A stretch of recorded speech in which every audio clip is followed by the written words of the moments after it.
Capital Tide, a statewide look at politics. I'm Tim Boyd. Iran released American prisoners on Sunday, including a journalist for the Washington Post. This comes after President Obama revoked sanctions against Iran for pursuing a nuclear weapons program as part of an international agreement. Joining us in studio to discuss that and much more, Senator Richard Burr, chairman of the Senate Intelligence Committee and senior senator from North Carolina. Senator Burr, always good to see you. Welcome back to the studio. Great to be here. All right, so President Obama on Sunday hailed this as the historic progress through diplomacy. Is diplomacy working? Well, Tim, I may disagree with the president on whether the Iran agreement was a good agreement. I think that we gave up a tremendous amount of leverage with the payment to Iran, and I think that there are many things in this agreement that I find fault with. But to get 3 Americans home who have been captive is important. To trade them for criminals, I think only history will judge, but that seems to be what this administration is willing to do. And I might remind people that these 3 Americans didn't commit any crimes. They didn't commit any acts. They just happened to be in the wrong place at the wrong time and were who they were, Americans.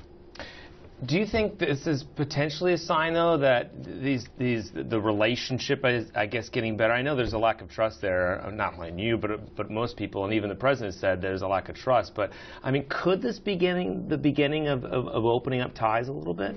Well, let's hope that that's what we're after. I think I look at things in the region based upon looking through the eyes of Gulf state partners, Saudi Arabia, UAE, Kuwait. And if you talk to our partners and you ask them what they still see the aggressor, Iran, somebody who wants to control the region, somebody who wants to have nuclear power. So I remain fearful because of the fear that's injected into me by our partners there. Do you think these 4 Americans would have been released without the Iranian deal? Well, that remains to be seen. The administration said for so long that the prisoners were always a separate issue, that they weren't tied to the deal. At the end of the day, they've been released in conjunction with lifting of the sanctions and a payment. So I've got to think that the talks did encompass this. It's just they didn't want to make it conditional upon it. Do you have concerns that the Iranians will see this and maybe capture more Americans, knowing that could lead to more trades in the future?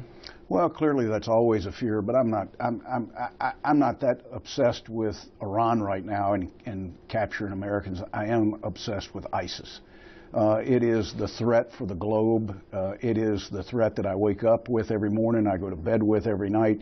It's the one I see affecting every geography in the world, and it is a terrorist organization that would take Americans in a hostage situation in a heartbeat. Should we be authorizing force to Congress? Well, listen, I think the president has all the authority that he needs to prosecute against ISIS. If our partners in the region believed that there was an overall strategy to defeat ISIS, they would be with us 100% today. What about sending more ground troops? We've seen what Senator Graham has said throughout his presidential run and whatnot. I mean, should that be on the table? It's got to be on the table. The president says he's now saying he wants to eliminate ISIS, not just contain them. If you want to eliminate ISIS, it's going to involve ground troops. We've got ground troops there today. Over 4,000. We've got them in Syria. They're on the edges doing close air support, fixing targets, training the Kurdish forces. But what we need is a coalition of Middle Eastern countries where the majority of the boots on the ground, the majority of the boots that fight are theirs, but ours are there to support. Ours are there to target. Ours are there to gather intelligence. It's hard to gather intelligence when you don't have people in the country, and we have to rely on somebody else to really give us what we need. I saw another interview where he said we don't want to just contain ISIS, we want to destroy ISIS. Is that possible? I mean, you know, it seems like we'll keep going from one, you know, it was Al-Qaeda, now it's ISIS. Is something else not next if it's not ISIS? Well, there probably will be something else. We have a new branch of ISIS pop up every day. But let me just assure you that if our commitment is not to eliminate ISIS, then we accept the fact that our children will live with this for their entire lifetime. I'm willing to invest whatever it takes to put together whatever coalition, including the Russians, to assure the next generation that we have eliminated this threat once and for all.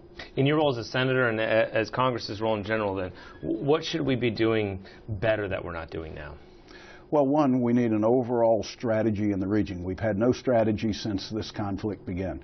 And the lack of strategy means that our Gulf state partners aren't willing to commit the resources and the personnel to fight ISIL that the United States needs to as well.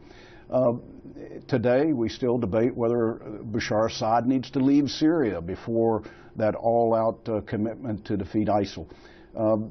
That indecision led to the Russians having the opportunity to come to Syria and to be part of the decision process and part of the coalition eventually.